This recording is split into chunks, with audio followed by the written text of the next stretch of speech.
Bienvenidos a una nueva conversación pendiente.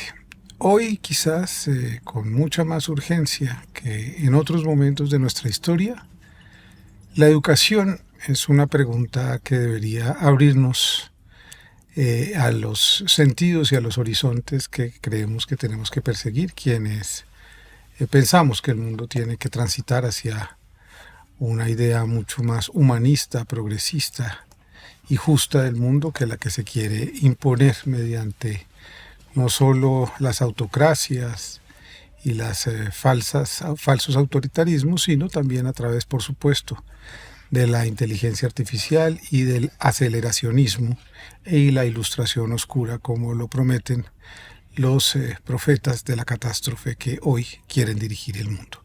Por eso para mí es un inmenso honor tener aquí a un pedagogo, a un profesor, a un ex rector, a un ex viceministro, a alguien que ha pensado en serio el tema de la educación. Gracias, Alejandro Álvarez, por estar aquí en Conversaciones Pendientes. A ti, Juan David, muchas gracias por invitarme. Hace más o menos 45 años, una generación a la que perteneciste se hizo estas preguntas que yo trato de esbozar al principio de nuestra conversación. Y quizás es uno de los temas a los que más he llegado tarde en estas conversaciones, porque todo lo que perseguimos en Conversaciones Pendientes tiene un sentido pedagógico, pero no habíamos explicitado, y creo que tenemos que hacerlo, el tema de la pedagogía y de la educación hoy. Ustedes hicieron parte entre el año 77 y 82 de un grupo de gente que empezó a hacerse preguntas, a reunirse alrededor de figuras como Carlo Federici, como Antanas Mockus, como el profesor exsecretario de Educación de Bogotá, Abel Rodríguez, y muchas otras y otros pedagogos y gente que estaba interesada en preguntarse por el lugar de la educación en Colombia. ¿Cuáles fueron esas preguntas que en 1982 darían origen al movimiento pedagógico que tenemos que recordar con mucha fuerza hoy? Porque si lo olvidamos y olvidamos que hay una semilla que deberíamos empezar a regar para que vuelva a crecer, estaríamos perdiendo una oportunidad de recuperar una tradición de gentes que nos han dado un legado muy importante para el país. Así es, Juan David. Es interesante que tú hagas esa relación entre el presente y ese momento histórico, porque efectivamente estábamos viviendo circunstancias muy difíciles que tenían que ver con condiciones políticas. Estábamos hablando del Estatuto de Seguridad de Turbay Ayala, estamos hablando de toda la doctrina de la seguridad nacional, estamos hablando pues de épocas muy oscuras en términos políticos, y en temas educativos se había producido una reforma orientada desde Estados Unidos que era, se llamó formalmente la tecnología educativa, el diseño instruccional, que partía de la tesis de que el maestro pues no era un sujeto capaz de orientar su oficio y necesitaba un diseño instruccional que le dijera paso a paso qué debía hacer. Esa reforma educativa que se implementó en el país y en otros países de América Latina, pues la respondió el magisterio de una manera muy inteligente, que fue diciendo, nosotros no nos vamos a oponer de manera frontal, sino que vamos a construir desde la escuela como colectivo capaz de pensar alternativas pedagógicas a este intento de instrumentalización de nuestro oficio. De manera que ahí de verdad hay que reconocer en ese momento a Abel Rodríguez como presidente de FECODE, que además tuvo la capacidad, la inteligencia de buscar en otros académicos, grupos de investigación, intelectuales, que también estaban pensando la coyuntura de la instrumentalización y pensándola en el sentido de, bueno, si el maestro no es un operario simplemente, ¿qué es?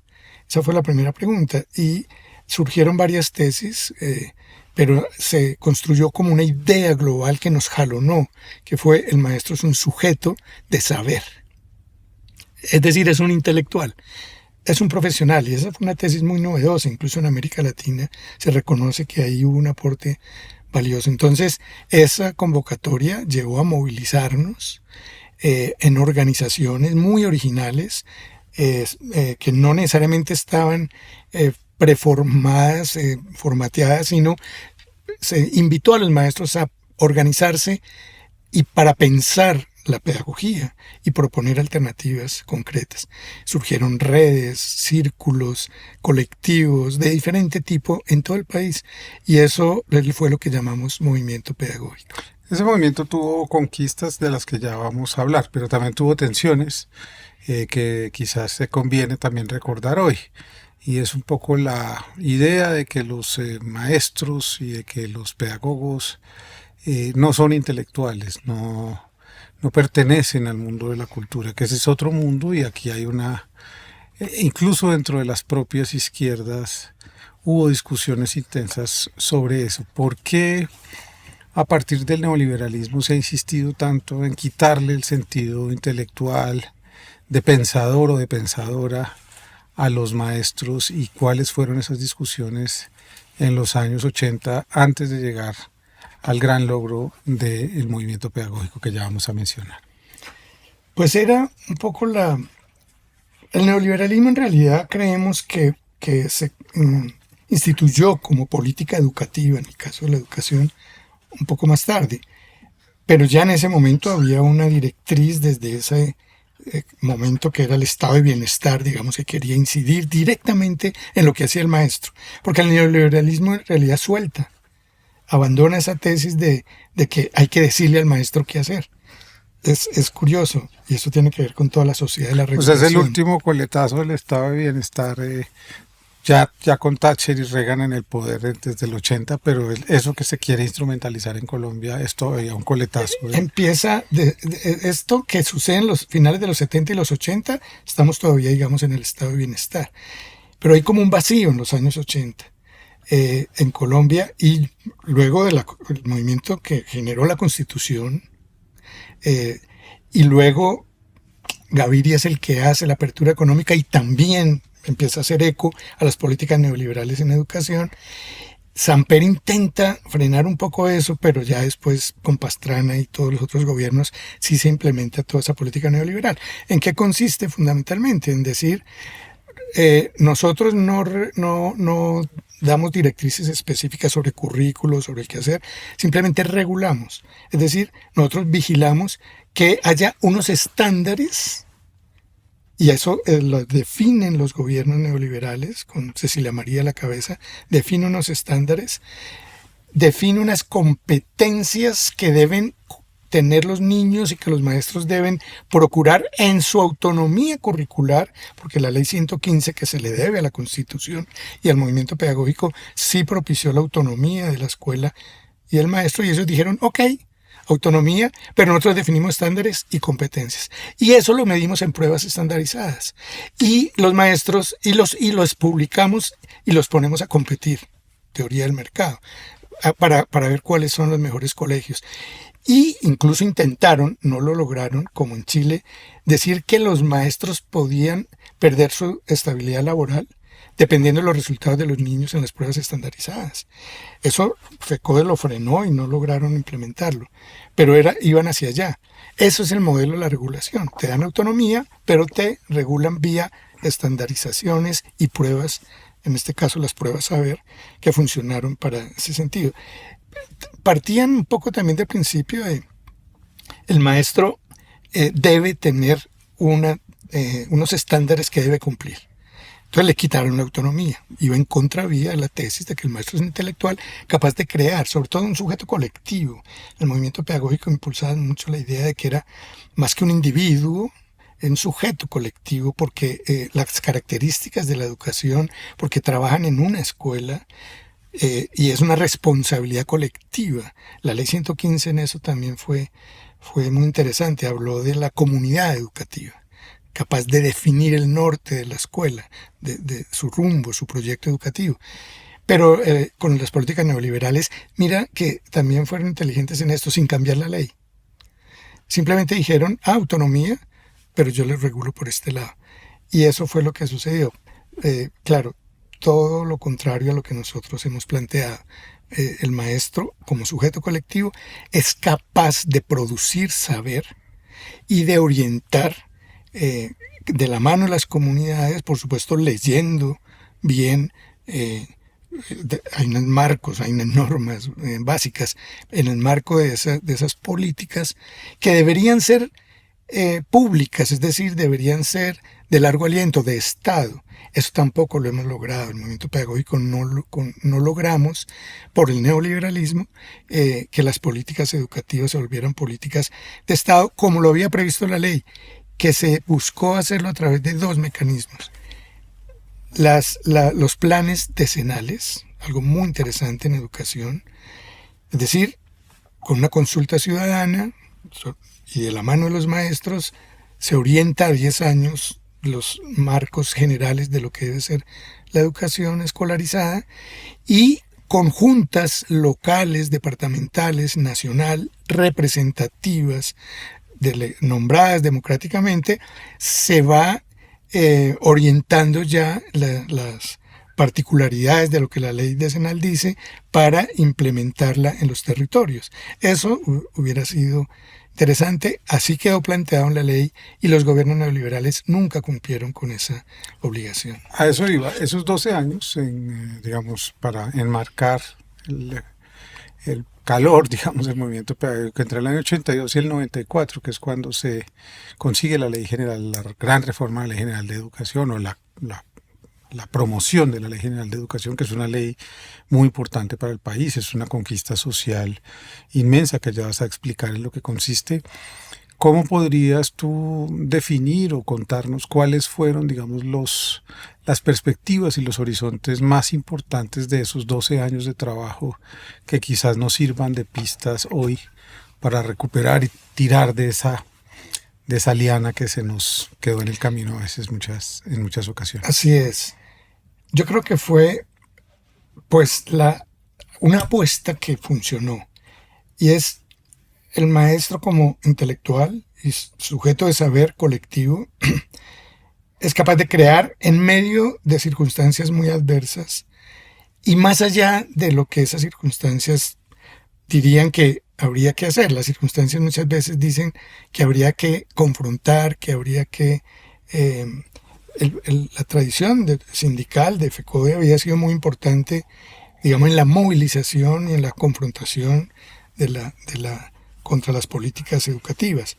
Pero el movimiento pedagógico dijo, ok, eso es importante, pero nosotros vamos a trabajar un poco con lo que algunos autores llaman el excedente, como esa capacidad de agencia que tenemos como sujetos, y vamos a ocuparnos nosotros de hacer que la pedagogía en la escuela le permita generar dinámicas ricas de formación, ¿no? El concepto de formación para nosotros era muy importante, más allá de aprendizaje, por ejemplo, que es un término que se ha generalizado y va en un sentido muy neoliberal. El concepto de formación para nosotros era fundamental para decir, somos capaces de hacerlo, un poco sin permiso, ¿cierto? Es como esa frontera, en donde nos queremos mover, con autonomía, pensémonos en nosotros. Es decir, no vamos directamente a confrontarnos, sino orientemos modos de hacer las cosas, y funcionó. Digamos, esa tesis dejó ver que los maestros efectivamente trabajan en un campo que está íntimamente ligado con el campo que tú conoces muy bien, el de la cultura. Es decir, allí lo que regula la vida de la escuela, el quehacer pedagógico, es el lenguaje. Eso lo había dicho el grupo Federici, lo desarrolló muy bien en sus trabajos, pues un poco con los autores de la época. Era el lenguaje, no lo puedes planificar, no lo puedes formatear, no lo puedes anticipar. El lenguaje tiene mucho que ver también con el azar, con la creación, con la espontaneidad, y eso es lo que pasa en la escuela. Y el maestro lo hace todo el tiempo, tiene que estar atendiendo las contingencias del día a día de la rica y densa vida de la escuela. Hay cientos, miles de niños en un espacio relativamente cerrado, muchas edades, muchos actores intervienen allí, y el maestro lee inteligentemente eso a partir de su capacidad y la resuelve. Entonces, entender eso fue hacer esa apuesta fue importante y funcionó. Los maestros efectivamente ejercieron esa autonomía, generaron esos procesos. Ahí el gran reto actual pues es pensar hoy cuál sería el énfasis. El énfasis en ese momento era la autonomía intelectual del maestro como sujeto de saber. Yo creo que ahora tenemos que pensar, ahí estamos conversando todavía, muchos de los que hicimos parte de ese movimiento y llamando a actores, maestros y maestras nuevas, jóvenes, digamos, de nuevas generaciones, y leyendo este momento también para ver eso hoy cómo se podría leer, porque no necesariamente tenemos que seguir haciendo lo que hicimos en la década del 80, comienzos de los 90, hoy, porque en todo caso han cambiado ciertas circunstancias. Dos ideas antes de ir a este punto que me parece que es crucial para nuestra conversación y es ofrecer un horizonte de futuro. La primera es cómo empieza a ocurrir esa conversación con el mundo de los colegios privados. La educación privada en Colombia, aunque ya era bastante, digamos, de élite en Colombia en los años 80, había todavía una especie de conversación entre lo público y lo privado. E incluso hubo experimentos, colegios que se fundaron en ese momento de carácter privado, que quisieron hacer nuevas pedagogías, o algunos que venían de los 70, el Liceo Juan Ramón Jiménez en Bogotá, la Escuela Pedagógica Experimental, el propio Colegio Pedagógico de la Universidad Pedagógica, el Colegio de la Universidad Nacional y tantos otros centros que fueron fundados por pedagogos que quisieron proponer horizontes distintos. Sin embargo, uno empieza a encontrar una especie de preparación para el momento que iba a venir, y es que la educación privada se cierra sobre sí misma, se construye sobre un sentido de lo privado y abandona la conversación con lo público. ¿Cómo era esa relación que quizás habría que volver a imaginar hoy? En ese momento, efectivamente, el movimiento pedagógico se enriqueció de diferentes experiencias, de la educación popular, por ejemplo, que venía desde los años 60, 70 sobre todo, experiencias que tenían que ver con trabajos con las comunidades, incluso alternativas a la escuela, educación para jóvenes, adultos, todo el movimiento freiriano de la alfabetización y la educación para adultos.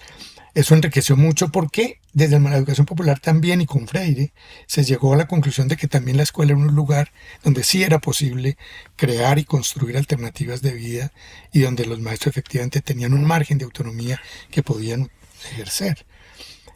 Pero también las experiencias pedagógicas de los colegios privados, como los que tú mencionas y muchos más. Hubo una experiencia famosa que se difundió mucho en esos años, que fue la de AIPE en Huila, en la zona petrolera. Iniciativas de comunidades religiosas incluso, que estaban buscando, por ejemplo, en el campo cristiano católico, con la influencia de la teología de la liberación, desde los años 70 se habían implementado propuestas alternativas. En ese momento confluyeron, es cierto. Yo creo que esas experiencias siguen, muchas de ellas, en sus búsquedas, y yo creo que todavía podríamos considerarlas parte de ese movimiento pedagógico que continúa, y ahora hablamos de movimientos pedagógicos. La educación privada es que tiene como varios niveles. La mayoría de los colegios privados en Colombia están en las grandes ciudades y están en las clases media bajas o bajas. Son colegios pequeños, de barrio, desafortunadamente muy mal dotados, de infraestructura precaria, maestros contratados en condiciones también muy precarias. Y esa es la mayoría de los chicos donde estudian nuestros chicos. Porque pues cargamos todavía el estigma de la supuesta baja calidad de la educación pública. Y entonces es cierto que proliferan muchos de esos colegios, porque hay estudios que muestran que en Colombia la clase media, media baja, incluso popular, invierte un porcentaje altísimo de sus ingresos básicos de la canasta familiar en educación, porque quizás es algo. Dicen que en Colombia la apuesta de las familias por la educación es fundamental y eso es interesante.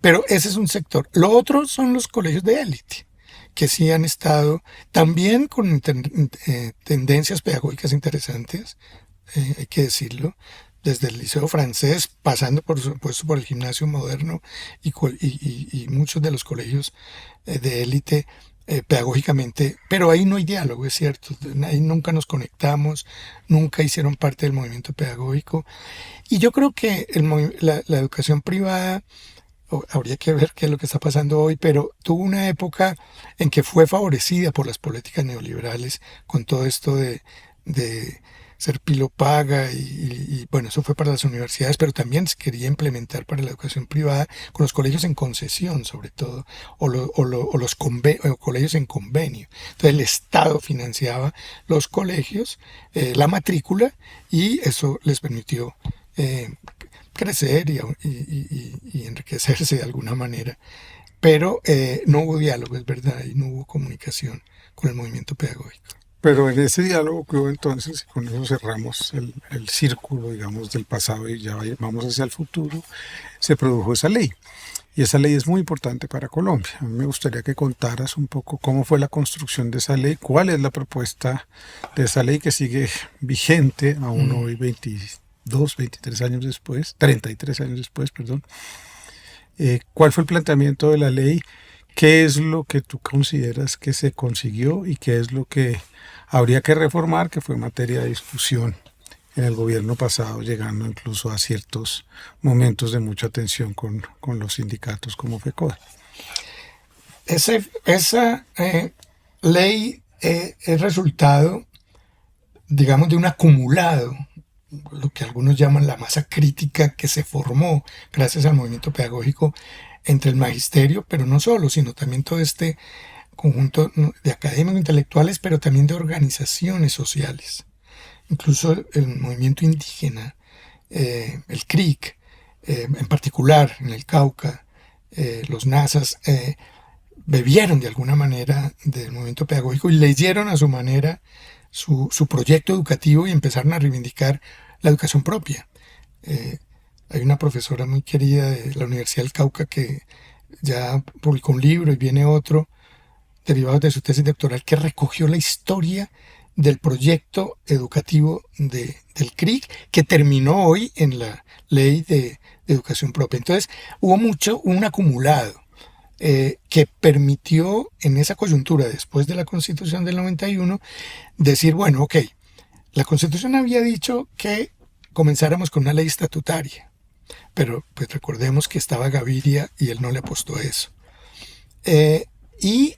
Con Samper sí se apostó a, bueno, una ley general, una ley ordinaria, que en todo caso fue muy importante porque iba a poner en orden, no solo en orden el sistema, sino también hacer una gran apuesta de nación. Desde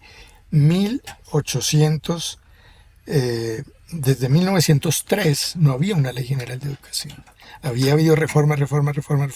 Eso terminó siendo una colcha de retazos 90 muy compleja años de la todo el educación, siglo XX. un sistema caótico.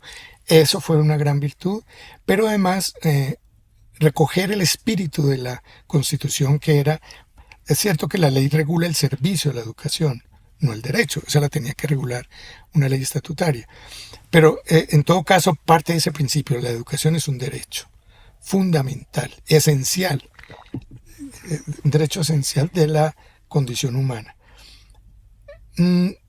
Gracias al impulso del movimiento pedagógico se generó otro movimiento que llamamos la constituyente educativa. Veníamos de la constituyente que creó la nueva constitución y con el apoyo de muchas ONGs y de las bases del magisterio, de los sindicatos, pero también incluso buscamos apoyo en empresas o en ONGs de empresas, la Virgilio Barco, me acuerdo, y algunas otras fundaciones.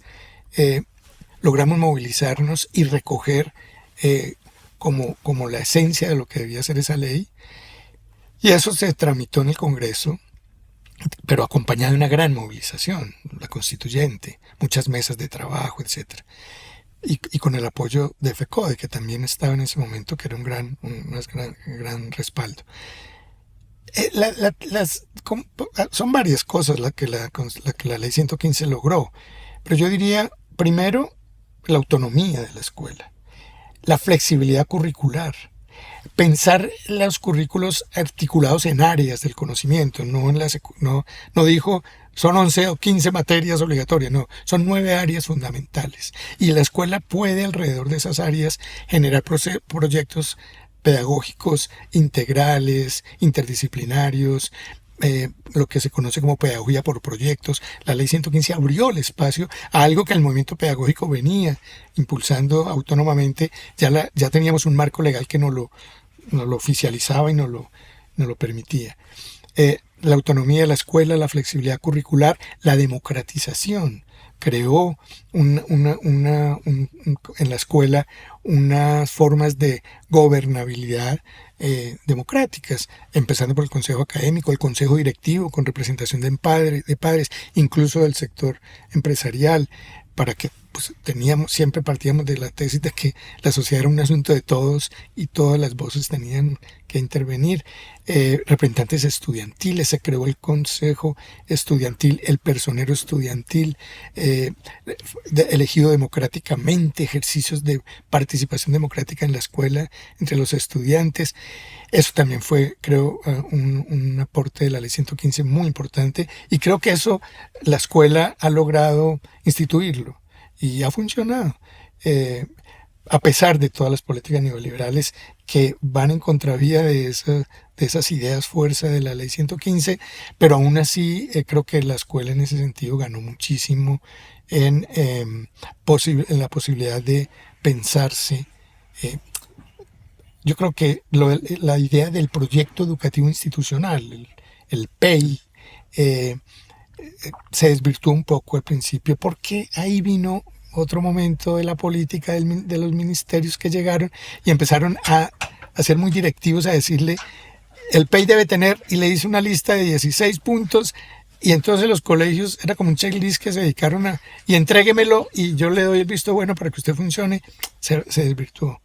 No debía ser algo que formara parte de una conversación con la comunidad para deliberar, y algo, nosotros hablamos ahora del PEI vivo, es decir, algo que esté en permanente renovación, porque la escuela es dinámica, es muy dinámica y debe estar pensándose todo el tiempo.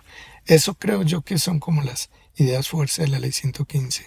Lo has señalado varias veces en tus intervenciones y bueno, yo también lo hago constantemente en mis conversaciones, y es cómo el neoliberalismo a un nivel también profundo y filosófico, si se quiere, termina por fragmentar cualquier posibilidad de organizar, de pensar, de crear comunidades, de crear la posibilidad de imaginar sujetos colectivos, porque la idea era individualizarlo todo, mercantilizarlo, convertirlo todo en una mercancía, parte del mercado. Finalmente esa es la tesis. ¿Qué fue lo que le pasó a Colombia y a los maestros colombianos a partir del año 98, que va a tener momentos tan dolorosos y duros como el señalamiento de Álvaro Uribe a FECODE como parte casi de una estructura de la guerrilla colombiana? Es decir, convirtieron a los maestros y a las maestras colombianas de la educación pública, no de la privada, en personas subversivas que no eran confiables. ¿Qué le hizo a eso, a la energía que había transmitido el movimiento pedagógico y a los propios gremios y sindicatos de educadores que tú encontraste ya en tu gestión como viceministro? ¿Cómo lees esos 30 años que pasan entre esa ley y la llegada del primer gobierno progresista de Colombia? Sí, desafortunadamente esas políticas debilitaron mucho al movimiento pedagógico y la capacidad colectiva de pensar y de tomar decisiones en la escuela y abrirse a la vida en comunidad. Es una tesis que Uribe la implementa, pero venía ya desde los años 80 en el neoliberalismo a nivel mundial, y es que los sindicatos son un factor lesivo y nocivo, digamos, para la política educativa y para la educación, en la medida en que se te convierten en un escenario, un actor con el que tienes que contar. Y el neoliberalismo, y es un actor colectivo, el neoliberalismo cree profundamente, y eso es lo que logró en parte, es en el individualismo. Es decir, déjenme, yo me encargo de negociar con los maestros individualmente. Yo les pongo los estándares. El neoliberalismo habla siempre del aula. Eso es algo importante. El aula, es decir, el maestro frente a sus niños. ¿Sí? Yo le pongo unos estándares, unas competencias, le hago las pruebas, déjenme que yo me entiendo con él para que él busque la forma de lograr esas competencias, que es lo que se convirtió después en aprendizaje y después el aprendizaje se convirtió en una mercancía, porque tiene una fórmula econométrica que permite medir el valor agregado que le incorpora el aprendizaje, supuestamente, según los economistas neoinstitucionalistas. El aprendizaje aporta un valor agregado al proceso productivo, y es por eso que es tan importante desarrollar unas habilidades y competencias en los niños que efectivamente sean útiles para el modelo productivo capitalista que genera renta de cierta manera. Bien, lo cierto es que para el neoliberalismo es el individuo, es el maestro, es el aula. Nosotros siempre hablamos de la comunidad y de la escuela en su conjunto y de un sujeto colectivo. El sindicato era el primer enemigo en la medida en que generaba acciones colectivas y había que negociar. Eso estorba muchísimo a una política neoliberal. Siempre se consideró, incluso los neoliberales, que el maestro debía tener estímulos salariales, que debía tener reconocimiento social, y por eso se inventaron cosas como el premio Compartir al Maestro y todas esas cosas que son muy neoliberales, ¿no? Yo te premio a ti por tu buena práctica, ¿sí? Y vamos a fomentar las buenas prácticas. Mira que este maestro es un ejemplo. Si él lo puede hacer, tú también lo puedes hacer. Miremos a ver cómo lo hacen, y siempre tendiendo a modelar el éxito individual del maestro en el aula, modelarlo para poderlo reproducir. Eso es muy de los economistas también. Entonces, por supuesto, FECODE se convirtió en un obstáculo. Eliminar los sindicatos es de las primeras cosas que hacen los gobiernos autoritarios neoliberales. En Chile acabaron con el sindicato Pinochet, y estamos hablando de los años 70, pero eso ha sido como muy propio de esas lógicas. Sin embargo, yo creo que también hay algo por valorar y por mirar despacio. Creo que no se ha estudiado suficientemente. En Colombia, sin embargo, FECODE se mantiene como quizás el sindicato de trabajadores más importante del país, y con una capacidad convocatoria impresionante. Tenemos diferencias desde el movimiento pedagógico en algunas cosas, que ellos abandonaron un poco las tesis del movimiento, que no lo han apoyado suficientemente, sí, pero nosotros sí reconocemos que sigue siendo un actor importante, y ojalá cada vez más puedan volver a pensar, y en esta coyuntura quizás sea también muy importante volver a pensar en la potencia que tiene volver a hablar de movimiento pedagógico y de la autonomía de los maestros como sujetos colectivos para ocuparse de la pedagogía. Ojalá, pero yo creo que sí hay que reconocer que esa es una fuerza que está ahí y que en esta coyuntura no va a ser fácil.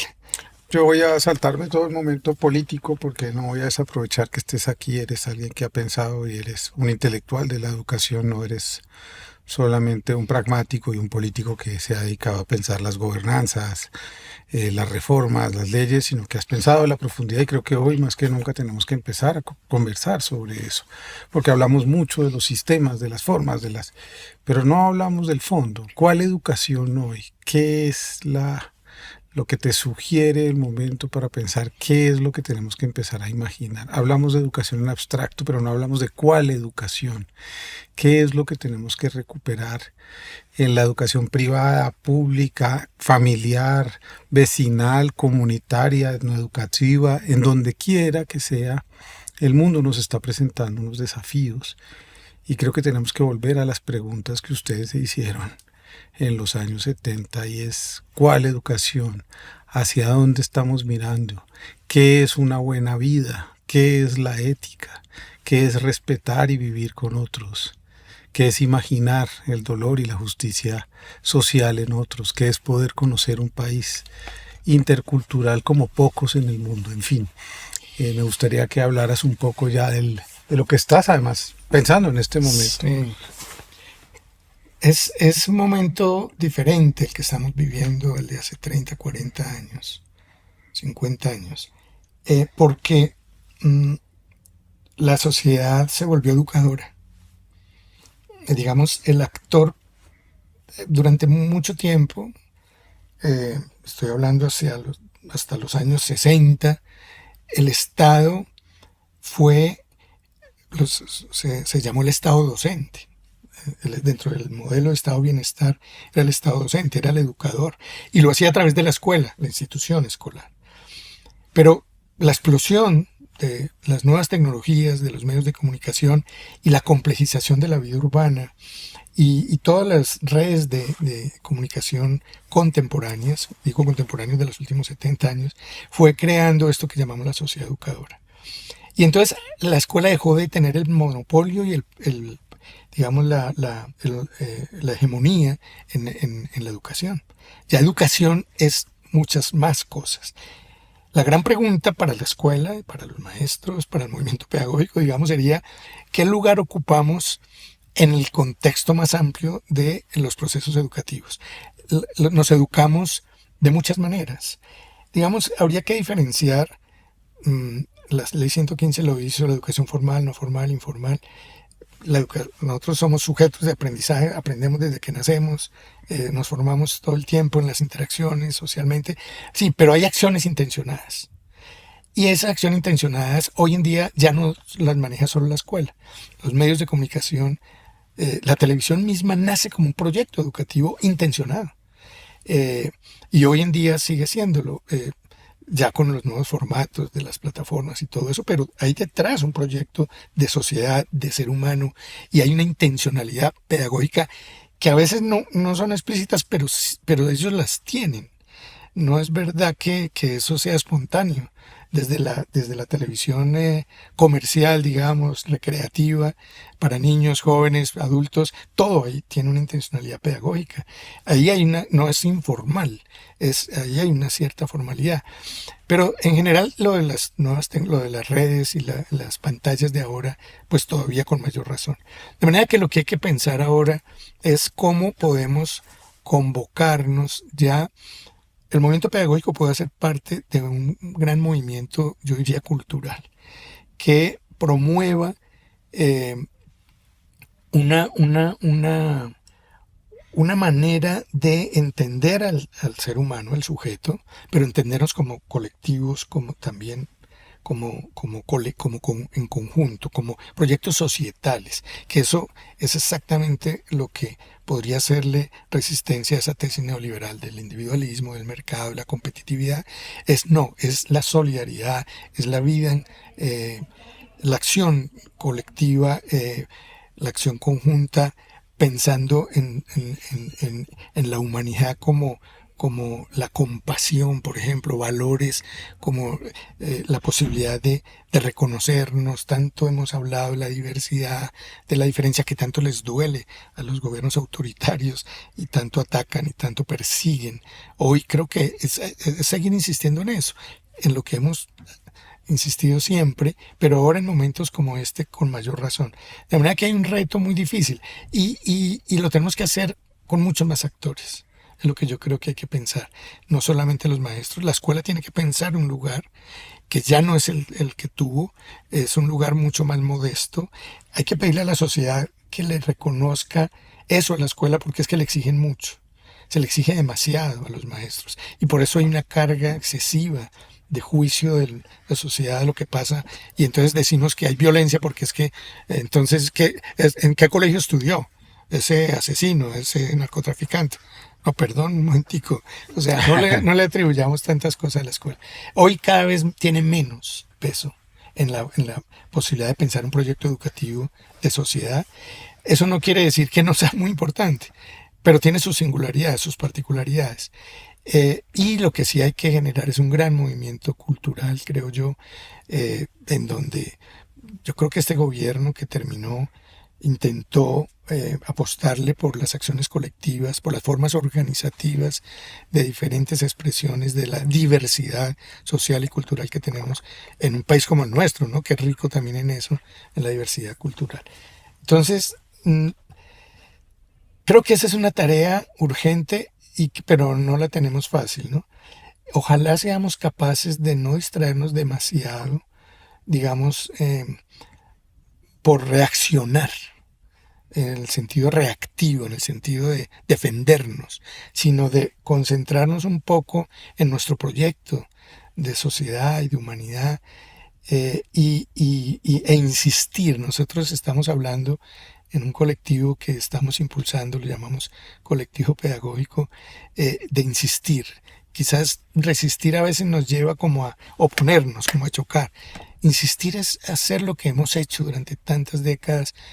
Creemos que lo hemos hecho bien y es lo que sabemos hacer, y hay que trabajar eso, pero abrirnos a otros actores, a otros colectivos, a pensar esta coyuntura, este momento. ¿Cómo hablar de pedagogía con esos otros actores que no se sienten parte de un proyecto pedagógico? Es decir, dices y me gusta mucho lo que dices porque además me abre a mí mismo preguntas y me confronta con ciertas conclusiones que uno siempre tiene para sentirse más cómodo, y es: la escuela tiene que ocupar un lugar más modesto, tiene que aceptar con modestia su dimensión, si se quiere, y eso me parece muy interesante.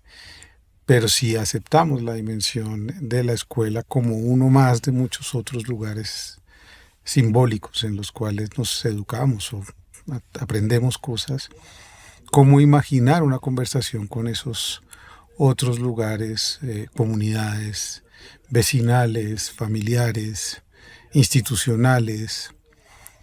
No habría que empezarle a hacer un proyecto, proponerle, perdón, un proyecto desde estos movimientos pedagógicos a la propia sociedad. Te lo digo porque al llegar a las instituciones, como yo y como tú, llegamos quizás por primera vez a cargos tan altos, una de mis obsesiones es cómo proyectamos un ejemplo, una manera de estar aquí adentro, una manera de transformar pedagógicamente lo institucional, que tiene violencias, que tiene, bueno, que tiene dramas, pues que también nos sumen en una calamidad, si se quiere, moral, ética, de no entender qué es lo público, y por qué cuidar lo público es cuidarnos a todos, y por qué seguir captando rentas para nosotros mismos es atentar contra la gente que está a nuestro lado. Sí, yo creo que sí. La larga experiencia del movimiento y los movimientos pedagógicos, como lo llamamos ahora, sí podría ser un tema de conversación con otros actores que están trabajando en el campo de la cultura y de las organizaciones sociales, porque la experiencia que acumulamos, que podemos mostrarlo con muchos ejemplos, de los maestros que se movilizaron. Nosotros hicimos un proyecto que todavía existe, que se llamó la Expedición Pedagógica Nacional. La impulsamos a finales de los años 90, mira, en una coyuntura muy difícil. Recordemos los niveles de violencia que estábamos viviendo, también de opacidad en términos de la política neoliberal estaba restringiendo muchas cosas. Y mira cómo en esos momentos tan críticos es que surgen proyectos tan innovadores, tan refrescantes y alternativos, porque fue una movilización al final.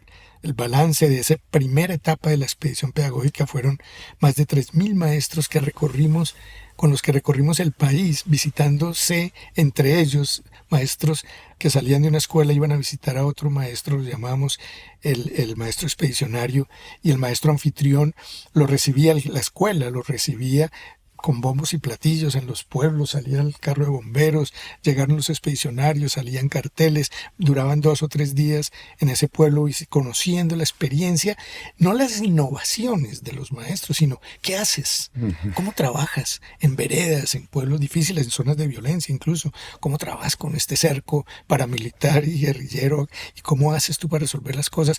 Y los viajeros expedicionarios tomaban nota, una manera de expedicionarios. Y cogimos, hoy en día hay más de 15 libros, hay muchos videos, hay muchos programas que muestran la riqueza pedagógica. Nuestra gran apuesta es, el país tiene instalada en todas sus escuelas una inmensa riqueza pedagógica, como lo hicieron los expedicionarios de la expedición botánica cuando reconocieron la riqueza botánica del país al finales de la colonia. Nos paramos un poco en esa idea de vamos a buscar la riqueza que no habíamos visto. Los españoles duraron 4 siglos y no habían visto la riqueza botánica que tenían aquí. Tarde la vieron y nosotros decíamos, hay una riqueza ahí instalada en la cotidianidad de la vida del maestro.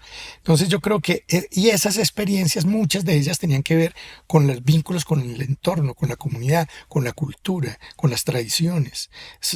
Muy propio de los maestros, o sea, siempre están buscando dónde está los papás, la comunidad, la acción comunal, incluso en los barrios, no estoy hablando solamente de lo rural, dónde está. Entonces, esa capacidad que tiene la escuela y el maestro de tener vínculos casi por naturaleza con la sociedad, con la comunidad, con el entorno, con la cultura, pues es algo que se podría aprovechar. Yo creo que los maestros tienen mucho que decir hoy con esa experiencia, con ese acumulado, y sí podríamos, y hay una reflexión pedagógica que nos hizo también, como decía, una masa crítica, digamos, de pensamiento, que nos permitiría pensar la pedagogía más allá de la escuela entonces, en esto que estábamos diciendo. Es decir, hoy nos educamos de muchas maneras, pero hay mecanismos cada vez más sutiles y sofisticados de incidir en lo que llamamos los procesos de subjetivación, es decir, cómo nos configuramos en sujetos. Hay mecanismos muy sutiles, por lo tanto hay que ser muy inteligentes, digamos, finos en leer esos modos de operar de la sociedad tecnologizada, de sociedad digital, de las pantallas, para poder ver cómo intervenimos ahí. Yo creo que en eso los jóvenes tienen mucho que decirnos, pero sí necesitamos un proyecto cultural alternativo. Eso no es solo, es decir, no sea espontáneamente. Utilicemos las redes, ok, pero ¿cómo? ¿Para dónde? Eso tiene que tener un norte. Entonces, creo que ahí con los maestros se podría pensar. Hay muchos colectivos de maestros jóvenes hoy que están trabajando en serio el tema de la inteligencia artificial, por ejemplo. El tema de las pantallas, eso no es algo que le preocupe al gobierno ni a las empresas de tecnologías, no, esto es un problema de los maestros en primer lugar, y desde el primer momento lo empezaron a ver y a pensar, y tienen alternativas que si hiciéramos una expedición por la manera como los maestros se enfrentan al mundo digital en la escuela, encontraríamos experiencias inéditas que ni siquiera los teóricos de las comunicaciones y de las tecnologías se las imaginan, porque tienen que resolverlo ahí, en la vida cotidiana, en la práctica. Entonces creo que invitar a los maestros que hacen parte de estas diferentes expresiones del movimiento pedagógico a hablar de cómo pensar esta coyuntura como un proyecto cultural, y quisiera solamente hacer esta anotación también, no caer en la idea de que estamos en una batalla cultural. Los que quieren crear una batalla son ellos. Nosotros creemos que somos más capaces de crear, y allí la batalla nos invita a confrontarnos al enemigo. Nosotros más creemos que es más como un proyecto de sororidad, como dirían las feministas, es decir, de ser capaces de reconocernos y de ver lo que hacemos, porque tenemos esa potencia, esa capacidad está instalada.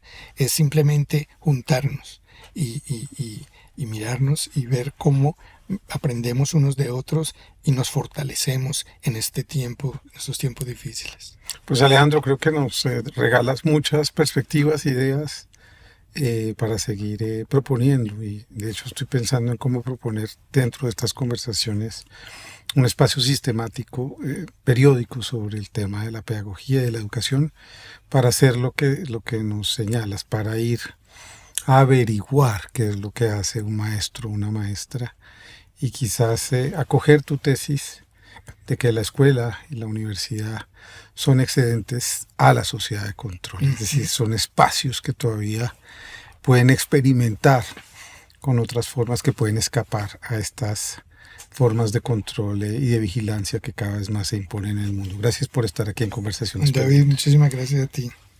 A ustedes gracias por otra conversación pendiente. Quizás no hay una sola idea de educación platónica que tengamos que perseguir. Quizás hay muchas formas de pedagogía y hay muchas formas de diálogo. Y evidentemente hay una idea común que debemos perseguir y es una vida buena, una vida digna para todos los seres humanos. Ese quizás es el fin de toda educación. Recuerden que recogemos algún dinero en esta comunidad para seguir adelante en el NECI 311-494-5747 o en la llave con el mismo teléfono anteponiendo la @. Nos vemos en la próxima conversación pendiente, no para tener la razón, pero sí para llenarnos de razones. Chao, chao.